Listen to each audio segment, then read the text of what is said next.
Vamos a ir a la palabra de Dios, hermanos. Y el título de este mensaje es Renovaré tus fuerzas. Renovaré tus fuerzas. Ustedes se acuerdan que hay una promesa en la palabra de Dios que dice que los que esperan en el Señor van a recibir nuevas fuerzas y van a levantar alas como águilas.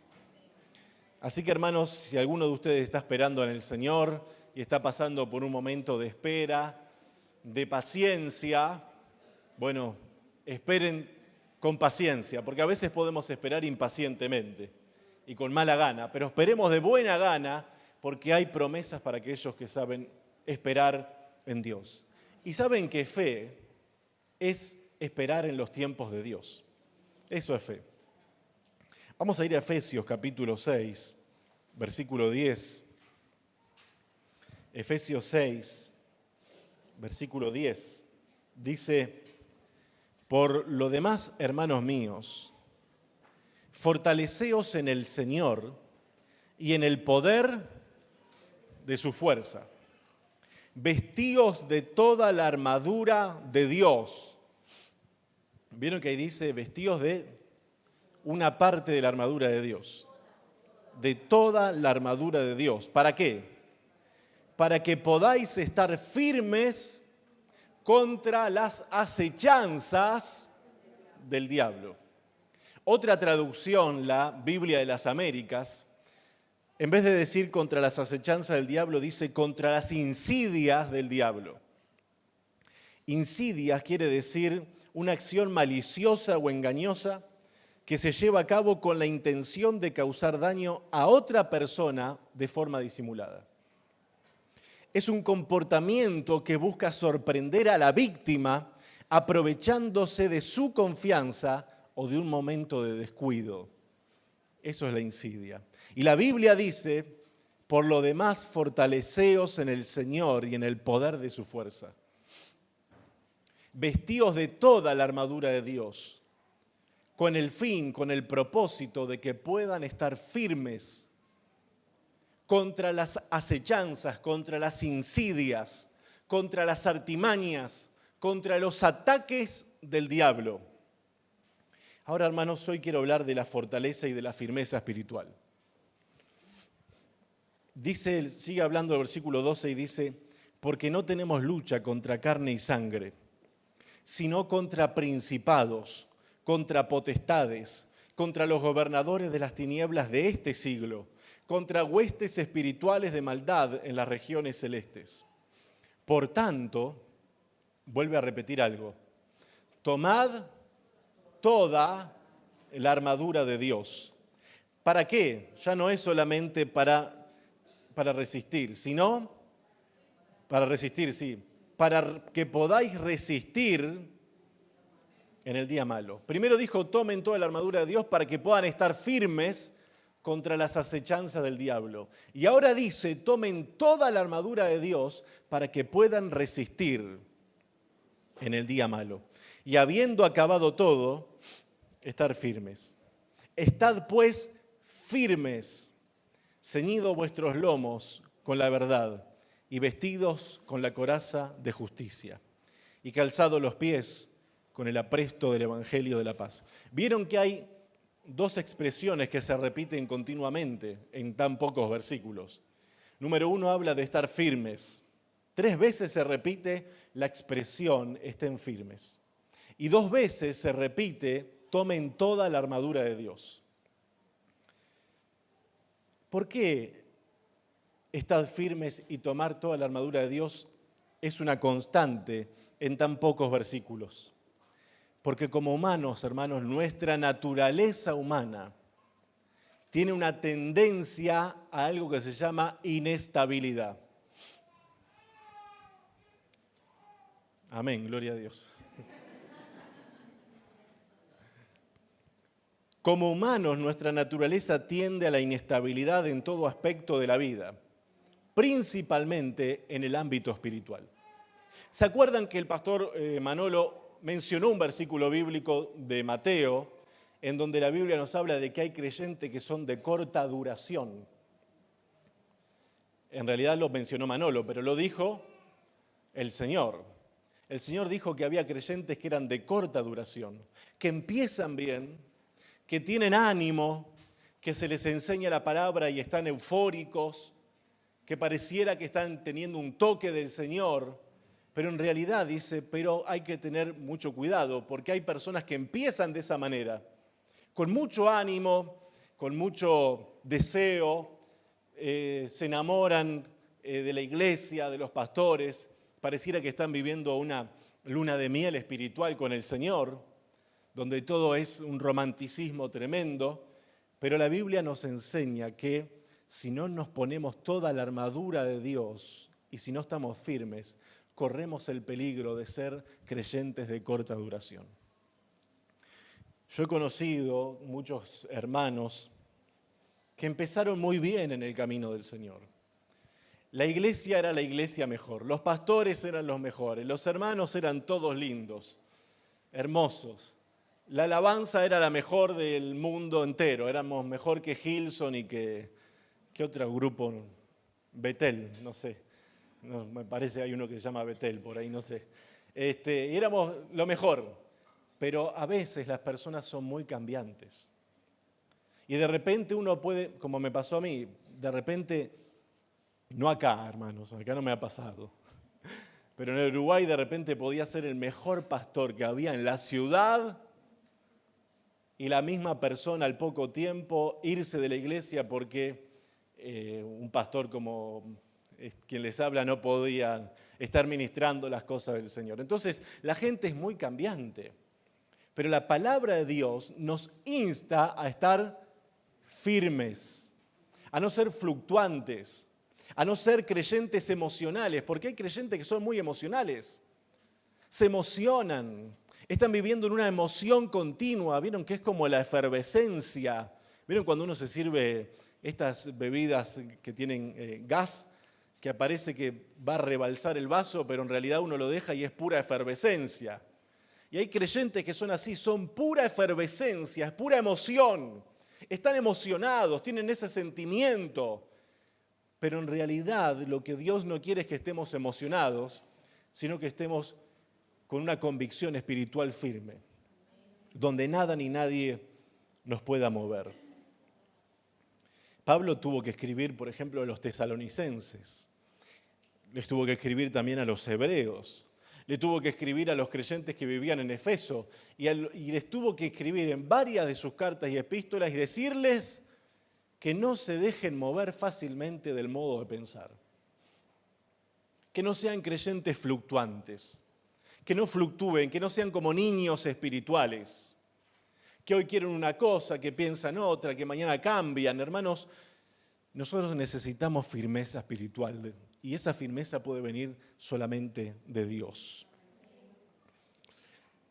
Y anoté, hermanos, algunos pensamientos míos, de los que voy a leerles ahora, y otros son de Martin Lloyd-Jones, un predicador que ya partió a la presencia de Dios, con respecto a algunas cosas que desde mi punto de vista nos debilitan, drenan nuestra fuerza espiritual. Quiero mencionar algunas cosas, si tenemos una lista, de cosas que escribí, de situaciones que hacen que nuestra vida espiritual venga en un decaimiento, en un debilitamiento espiritual. Esto, hermanos, lo escribí porque lo he experimentado en carne propia. Es un poco lo que me ha pasado a mí a lo largo de tantos años de caminar con el Señor. Pero también lo he visto en otros hermanos, siendo pastor. A mí me gusta mucho mirar la condición. La Biblia dice que el pastor tiene que ver la condición de su rebaño. Entonces, yo siempre le pido al Señor discernimiento para que me deje ver lo que capaz que otros no pueden ver. Entonces, hay cosas que he visto en otros, pero también las he visto en mí, que hacen que nuestra fortaleza espiritual venga en declive, que nos comencemos a debilitar. Y algunas de ellas son, por ejemplo, hay más, comprometerse con demasiadas actividades. El activismo religioso, hermanos, es nocivo. Y me hago una pregunta, yo me la he hecho, me la hago muchas veces. ¿Qué de todo lo que hago es realmente la voluntad de Dios? ¿Qué de todo lo que hacemos, hermanos, nos detenemos a pensar, ¿es realmente esto que estoy haciendo la voluntad de Dios para mi vida? Porque a veces podemos creer que estamos saludables espiritualmente porque tenemos muchas actividades. Vieron que hay iglesias que tienen actividad de domingo a domingo. No sé acá, pero por ejemplo en Latinoamérica era muy común iglesias que tengan domingo, lunes, martes, miércoles, jueves, viernes y hasta 3 reuniones por día y más. Y a veces iglesias pequeñas que quizás con una sola reunión bastaba. Pero a veces me da la sensación de que dentro del mundo evangélico se ha implementado de que mientras más actividad tenga un cristiano, es un reflejo de lo saludable que está delante de Dios. Y eso realmente no es así. Eso no es así. Porque uno a veces puede caer en el activismo y pensar, me voy a ir a dormir tranquilo porque hice tanta cosa para Dios. Y me voy a dormir tranquilo. Eso me pasaba a mí. Me iba a dormir tranquilo porque, miren, recuerdo que hubo un año, 2018-2017. Tenía reuniones semanales más o menos en las que yo enseñaba la palabra de Dios unas 14 veces semanales. Porque teníamos los cultos, pero aparte yo también daba seminario con el pastor, un amigo del pastor era el director, un amigo del pastor Manolo que se llama Héctor Dimitrio, era el director del seminario. Y con él dábamos el seminario en la ciudad, yo era uno de los profesores, pero aparte tenía discipulados y como todos no podían venir a la misma hora, me armé de coraje y les armé distintos horarios, entonces daba el mismo discipulado varias veces a la semana porque no coincidían los horarios de los discípulos. Entonces cuando me quise acordar, le digo a mi esposa, ¿te das cuenta que tengo 14 reuniones semanales? Y creía que eso estaba bien. Estaba bien si era la voluntad de Dios, que yo creo que para ese momento era necesario. Pero después lo dejé de hacer. ¿Por qué? Porque el activismo religioso no necesariamente quiere decir que estoy agradándole a Dios. Yo me tengo que preguntar, ¿qué de todo lo que hago es realmente lo que Dios quiere que haga? Porque yo puedo tener muchas buenas obras, pero si no es la voluntad de Dios, me convierto en un hacedor de maldad. Como dice la Biblia, apartaos de mí, hacedores de maldad. Porque no estaban haciendo la voluntad de mi Padre, sino su propia voluntad. Entonces uno tiene que preguntarse muchas veces. Ahora, esto es un problema, el tema del activismo y de las actividades, es un problema para personas que les cuesta decir no. ¿Hay alguien acá que les cuesta decir que no? A ver, levante la mano. Mi esposa está en el fondo, si no estaría señalándome a mí. Pero hermanos, nosotros tenemos, esto es algo que yo estoy aprendiendo, no lo he aprendido del todo, pero lo estoy aprendiendo. Tenemos que aprender a decir que no también. Tenemos que aprender a usar el no. Sin miedo que la persona se ofenda o se aparte. A mí me pasa como pastor, muchas veces me siento que me cuesta decir que no. Y a veces puede venir un hermano y decir, hermano, tiene 3 horas para hablar conmigo. Y a veces me cuesta decir que no. Pero uno tiene que aprender a decir, ahora no puedo, lo dejamos para otro momento. Porque si no aprendemos a decir que no, nos empezamos a debilitar. Porque viene uno y te agarra, viene el otro y te agarra, viene el otro y también que quiere conversar, y aquel también. Entonces, a lo último tenemos una agenda tan apretada porque no supimos decir que no. Mi esposa, desde que me casé, me dice, vos tenés que aprender a usar el no. Y yo le digo, sí, voy a aprender, pero han pasado varios años y todavía estoy aprendiendo. Otra cosa que nos debilita es la demasiada vana conversación. El hablar mucho. La pereza también, la pereza espiritual trae debilitamiento espiritual. El estar enfocado en lo que otros hacen. ¿Saben cómo nos debilita esto? Esto me ha pasado a mí. Me he enfocado tanto en lo que otro está haciendo, en cómo se está portando mal otra persona, que de tanto enfocarme en eso me he dado cuenta que eso comienza a drenar mi vida espiritual. porque perdí el enfoque de estar mirando solamente al Señor y mi relación con Él para concentrarme en lo que otro está haciendo. Y eso nos debilita espiritualmente hablando. No sé si a ustedes, pero a mí eso me ha debilitado espiritualmente. El mirar las actitudes de otro, el mirar cómo se manejan igual con injusticia, el estar centrado y dale, pensando continuamente en la actitud, en cómo se comporta, qué hace, qué no hace. ¿Se acuerdan que hubo un discípulo a que el Señor lo tuvo que reprender porque estaba muy interesado por la vida de otro discípulo? ¿Cuántos se acuerdan? ¿Quién fue? Pedro, ¿se acuerdan? ¿Se acuerdan que Pedro lo mira al Señor y le dice, Maestro, ¿qué va a pasar con Juan, el apóstol? Y Jesús lo mira a Pedro y le dice, a vos no te importa lo que va a pasar con Juan. Traducción mía. Traducción Jerónimo y Dureta, cuando saque mi Biblia. No te importa lo que va a pasar con Juan. Vos me tenés que seguir a mí. Como diciendo, dejate de andar enfocando en los demás discípulos, porque Pedro tenía eso. Pedro se vivía mirando lo que hacían los demás. Llegó a decirle al Señor, mirá, Señor, aunque todos estos, y señaló a los discípulos que eran sus amigos, sus camaradas, aunque todos estos te nieguen, yo no lo voy a hacer. Voy a ir contigo hasta la muerte. Claro, Pedro vivía mirando lo que otros hacían. Y eso, hermanos, nos debilita espiritualmente. Así que si tenés esa costumbre mala, como la tuve yo en algún momento, de estar enfocado tanto en lo que otros hacen, mejor enfocar en lo que vos hacés y en cómo está tu relación con el Señor. Deja que los demás den cuenta delante de Dios en su momento. Otra cosa que nos debilita es tener demasiado tiempo compartido con quienes no nos inspiran a crecer espiritualmente hablando. Demasiadas charlas tontas y bromas. La Biblia dice que las palabras ociosas son dañinas. Ustedes se dan cuenta que Jesús no dijo de toda mala palabra o insulto que diga van a dar cuenta, sino que fue mucho más, dijo de toda palabra ociosa. Cuidado, hermanos, porque a veces pensamos que porque no decimos malas palabras, supongo yo que acá los cristianos no decimos malas palabras, ¿no? Hola. Se supone que amamos mucho al Espíritu Santo, entonces no decimos malas palabras, porque sabemos que las malas palabras lo entristecen. Se supone. Pero la Biblia no solamente habla de las malas palabras. Jesús dijo que de toda palabra ociosa, o sea, de toda palabra sin sentido, que no edifica, que no insulsa, de toda palabra que no tiene un sentido, daremos cuenta delante de Dios.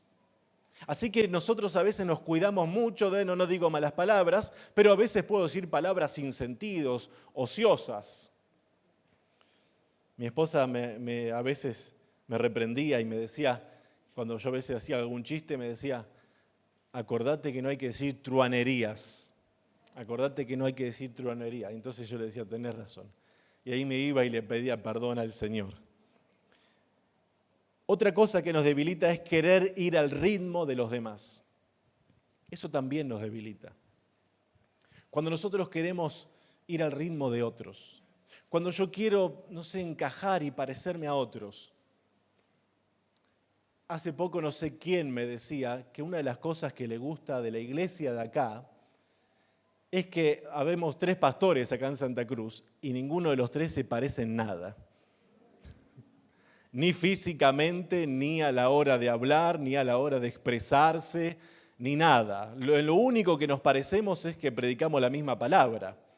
Pero unos pueden ser más una metralleta, acá un león furioso, que deja que la palabra de Dios corra y haga su obra poderosa. Otro puede ser más tranquilo, más calmo, pero al fin y al cabo, en lo único que nos parecemos es en que predicamos la misma sana doctrina. Y eso está bueno. A mí me pasó cuando nosotros llegamos recién acá, yo tenía 2 opciones. O intento parecerme un poco a ellos, o que ellos me conozcan como soy y voy a predicar como he predicado toda la vida. Entonces opté, digo, no, yo voy a predicar como he predicado toda la vida. Si no les gusta, me los van a decir. Pero entonces, hermanos, es necesario que nosotros no corramos al ritmo de otros. Buscar agradar a los demás también nos debilita. El no saber decir que no a las demandas de otros, eso ya lo dije recién, eso es un falso sentido de responsabilidad o un complejo de Mesías. ¿Tiene alguno acá el complejo de Mesías que cree que tiene que solucionarle la vida a todo el mundo? Bueno, yo lo he tenido. Que creo que, bueno, como soy pastor, tengo que solucionarle la vida a todo el mundo. Pero no es así. La gente tiene que aprender a arreglarse con el Señor y saber que los pastores no estamos para solucionar la vida de la gente. Estamos simplemente para predicar la palabra de Dios, para pastorear, para aconsejar, para amonestar también, para exhortar, para consolar, para levantar, para animar, para restaurar también estamos, pero no estamos para solucionarle la vida a nadie. Otra cosa que nos debilita es no saber, el yugo desigual con los incrédulos. Y esta es brava, hermanos. Saben que les voy a contar una confidencia.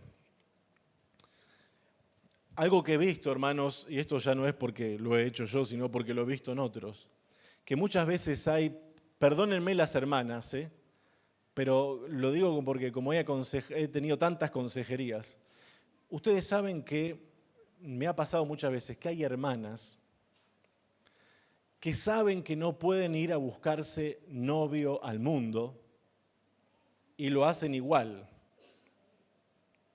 Pero ¿qué pasa? Después se casan, y la Biblia dice no se unan en yugo desigual con los incrédulos, ¿no? Pero después se casan, y esto lo he visto no una vez, sino cientos de veces, bueno, no sé si cientos, pero decenas de veces, que después se casan y esa misma hermana que desobedeció a Dios yéndose a buscar un novio y un marido al mundo, o sea, que no sea cristiano, que no esté lleno de Dios, que no sepa nada de la palabra de Dios, que sea un hombre natural, pero después esas mismas hermanas pretenden que esa persona que fueron a buscar al mundo vengan a la iglesia y sean unos santos tremendos. Entonces yo, cuando me encuentro con esas situaciones, yo tengo que ser muy franco y sincero y decirle, ¿por qué digo las hermanas? Porque hasta ahora no me ha pasado de hermanos que hicieran eso. Que fueran a buscar personas al mundo y después piensen que esa persona tiene que ser un tremendo hombre de Dios. Entonces no, si yo hago las cosas mal, después tengo que atenerme a las consecuencias de desobedecer a Dios, de pasar por alto lo que la Biblia dice. Otra cosa que nos debilita es el entretenimiento excesivo. Y esta sociedad nos entretiene mucho, ¿no? Una actitud incorrecta hacia la palabra de Dios o dudar de la palabra de Dios nos debilita. Y la duda de la palabra de Dios fue la primer manifestación demoníaca en el huerto del Edén. ¿Se acuerdan? Cuando la serpiente se presentó ante Eva y le dijo, con que Dios les ha dicho. Otra cosa que nos debilita es la nula o escasa oración. La nula o la escasa oración. El no congregarme cuando realmente sí lo puedo hacer. El afán también me debilita. Y por último anoté la simulación o la vida espiritual ficticia. Cuando realmente no tengo una vida espiritual verdadera, pero estoy simulando. ¿Por qué digo que me debilita? Porque es difícil mantener un personaje durante mucho tiempo. Y mientras más yo mantengo un personaje, mientras más yo proyecto algo que en realidad no soy, pero estoy proyectando delante de la gente algo que no soy, a la larga comienzo a debilitarme y a cansarme. Porque no hay nada mejor y nada que nos haga más libres que ser lo que somos, le guste a quien le guste. Entonces, hermanos, ¿cómo puedo fortalecerme y agarrar firmeza espiritual? Número 1, reconociendo mi fragilidad humana. Reconociendo que soy frágil delante de Dios. Dice el Salmo 39, no lo busquen, Señor, hazme saber qué fin tendré y cuánto tiempo me queda de vida. Quiero saber, dijo el salmista David, qué frágil soy. Quiero saber qué frágil soy. A veces creemos, hermanos, que somos fuertes.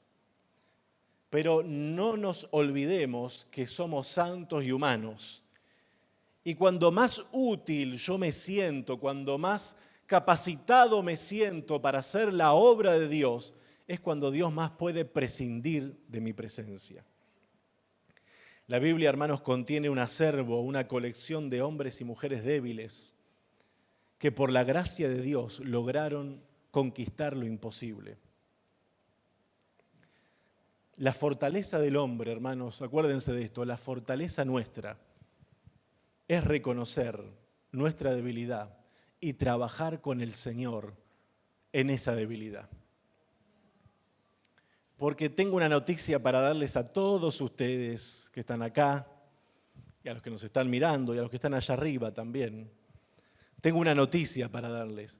Todos los seres humanos tenemos un punto débil. En la Biblia encontramos montones de hombres de Dios y de mujeres de Dios, pero tenían un punto débil. Tenían un talón de Aquiles, pero hermanos, la debilidad no puede ser un problema porque el apóstol Pablo dijo, cuando soy débil, entonces soy fuerte. ¿Por qué? Porque nosotros necesitamos que reconocer nuestra debilidad y trabajar con el Señor, ahí está nuestra fortaleza. Detectar en qué soy débil. ¿Cuál es el área de mi vida que realmente siento una debilidad espiritual? ¿Qué es eso que estoy luchando conmigo mismo internamente? Reconocerlo y trabajar con el Señor en una sinergia espiritual, en una sinergia, en un sinergismo espiritual con el Señor, para que juntos trabajemos en esa debilidad. Pero uno tiene que reconocer la debilidad. Ustedes saben que en el año 301 hubo un combate tremendo entre Alejandro Magno y Darío III, el príncipe de Persia. Y Alejandro Magno. Los dos se enfrentaron. Pero ustedes saben que Alejandro Magno tenía un recuento de soldados de casi 50.000 soldados. ¿Y saben cuántos soldados tenía Darío III? Casi 1.000.000 de soldados. Ahora ustedes se preguntarán, ¿quién ganó esa batalla? ¿El que tenía 1.000.000 de soldados o el que tenía casi 50.000? ¿Cuál fue el que ganó? ¿Cuál? Alguien dijo Alejandro Magno. Alejandro Magno le ganó con casi 50.000 soldados a Darío III con casi 1.000.000 de soldados. ¿Saben por qué? Porque Alejandro Magno era un estratega y una de las cosas que se dio cuenta era trabajar en aquello que lo hacía débil. ¿Qué era lo que lo hacía débil? Tener tan pocos soldados.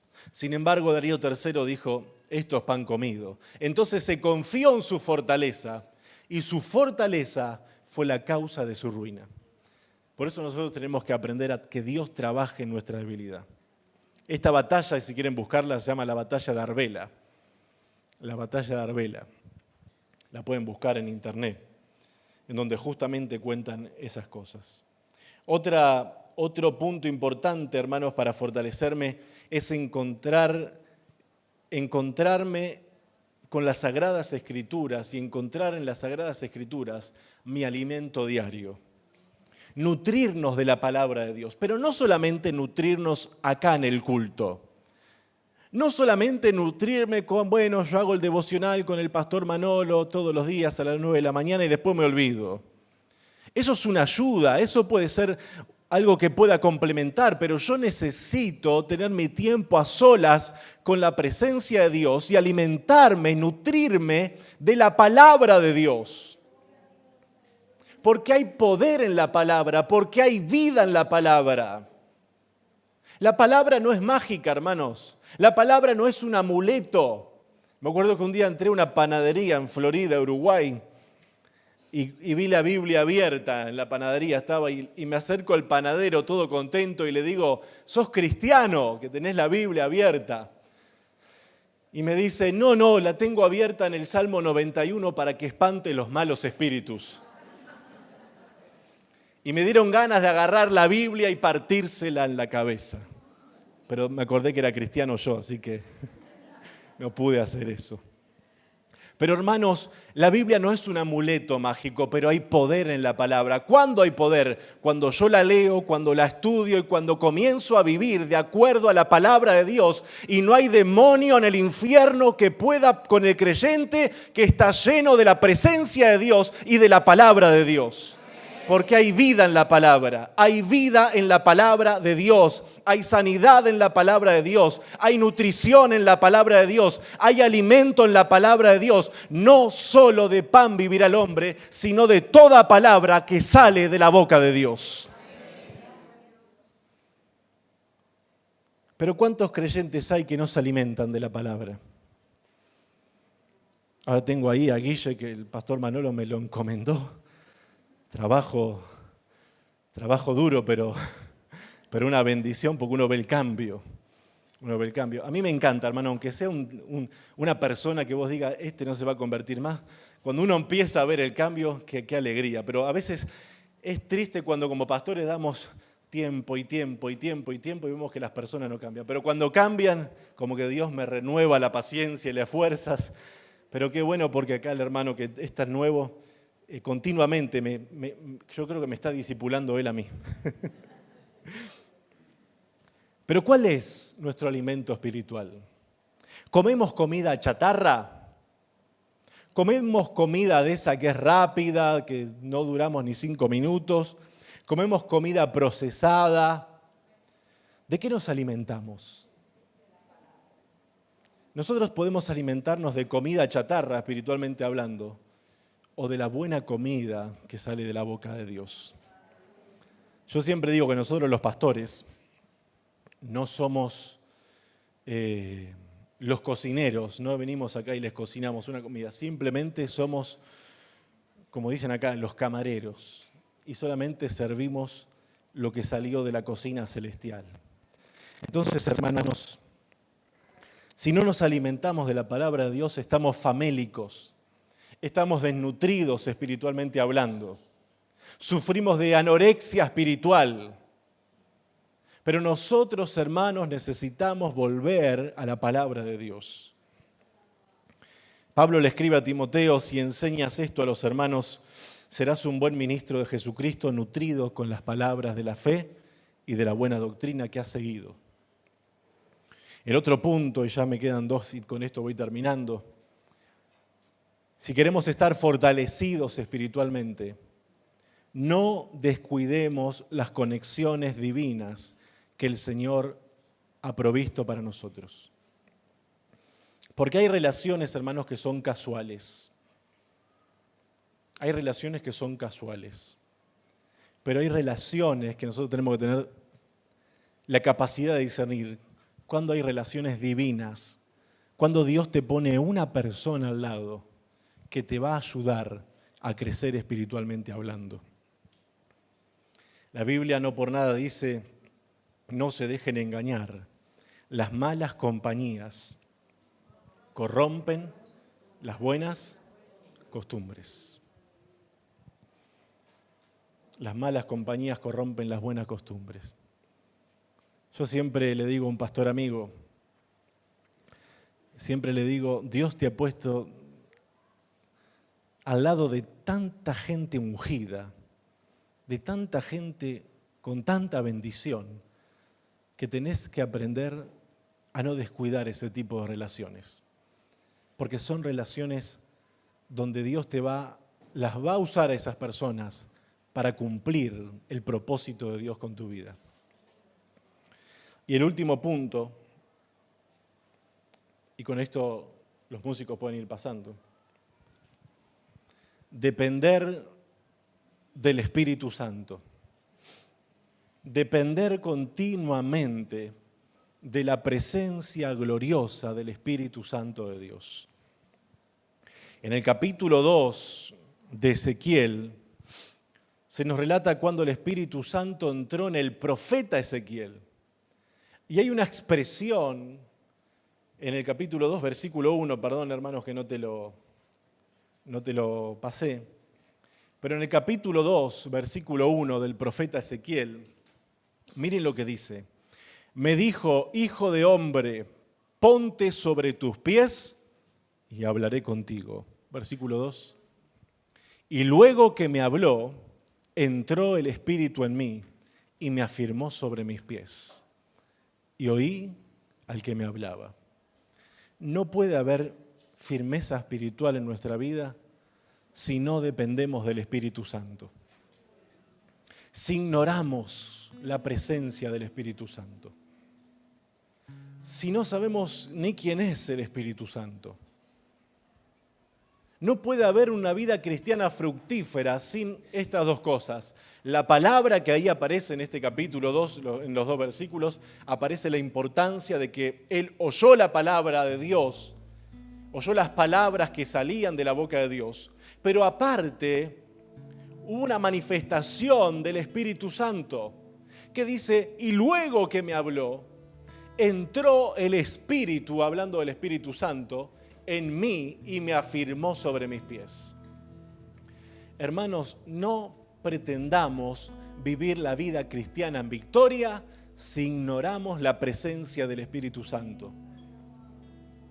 Porque claro, una cosa es como que siempre en las iglesias hay como una centralidad en Jesús, y está bien porque el Espíritu Santo viene a glorificar a Cristo, pero no quiere decir que tengamos que ignorar el fluir y el mover del Espíritu Santo.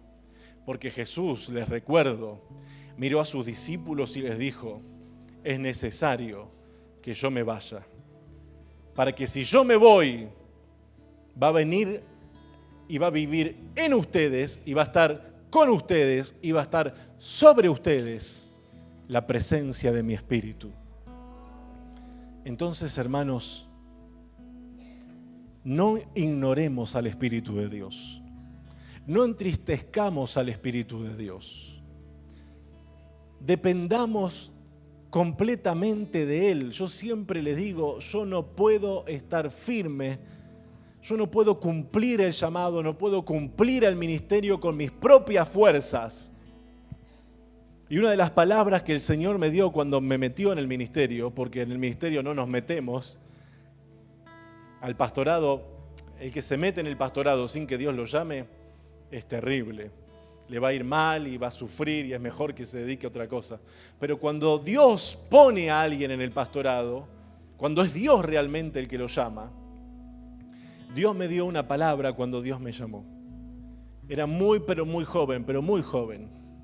Pero ya sabía que iba a ser pastor. A los 15 años de edad ya sabía que iba a ser pastor. Y Dios me había dado una palabra respecto al ministerio mío, personal. Y me dijo, acuérdate de esto, no con ejército ni con fuerza, sino con mi Espíritu. ¿Por qué es que hablo tanto del Espíritu Santo? Hablo tanto del Espíritu Santo porque en mi vida ha sido y es la persona que me ha mantenido firme en este camino y en el propósito de Dios. Porque como Ezequiel, entró en mí el Espíritu y me dio firmeza sobre mis pies y oí su palabra. Entonces, dependamos cada día más de la gloriosa presencia del Espíritu Santo de Dios. Me pregunto si conoces quién es el Espíritu Santo. ¿Quién es? Debes conocerlo. Es la persona más maravillosa de todo el universo. Y podríamos buscar por la eternidad, pero no vamos a encontrar a alguien más hermoso que su divina presencia. Nos ponemos de pie.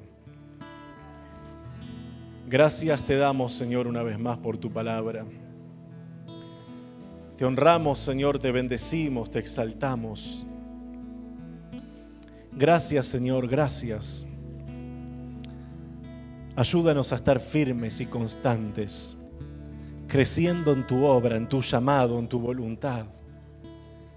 Ayúdanos, Señor, a no hablar por nosotros mismos, a no hacer nada de nosotros mismos, sino hablar y hacer lo que el Espíritu nos guía a hacer y hablar.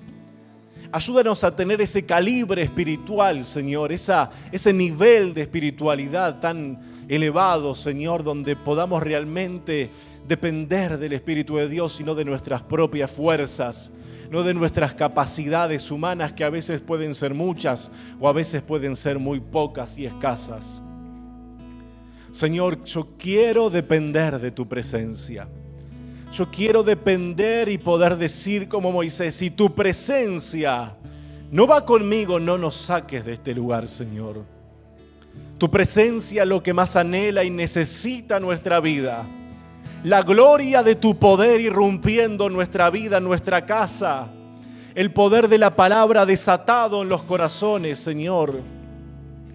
Padre, en el nombre de Jesús de Nazaret, honramos tu nombre y te bendecimos una vez más. Y volvemos a declarar que al estar aquí delante de ti, Señor, te adoramos y te bendecimos, Padre. En el nombre de Jesús, Señor, y nuestras vidas se elevan a ti en señal de rendición una vez más. Acá estamos, Señor, acá está nuestra vida.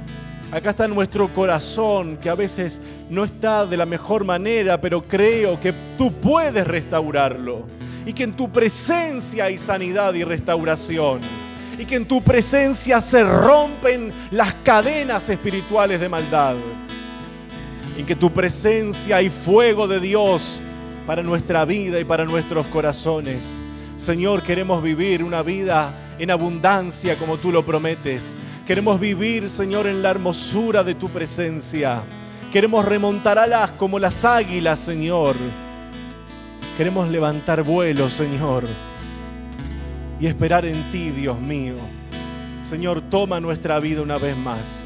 Ahí donde estás, decile al Señor: toma mi vida una vez más. Toma mi vida una vez más. Toma mi vida una vez más. Toma mi vida una vez más. Ahora, Dios, tócame. Toca mi corazón, toca mi corazón. Te abro la puerta de mi casa, de mi familia. Y donde entra la luz, las tinieblas se van.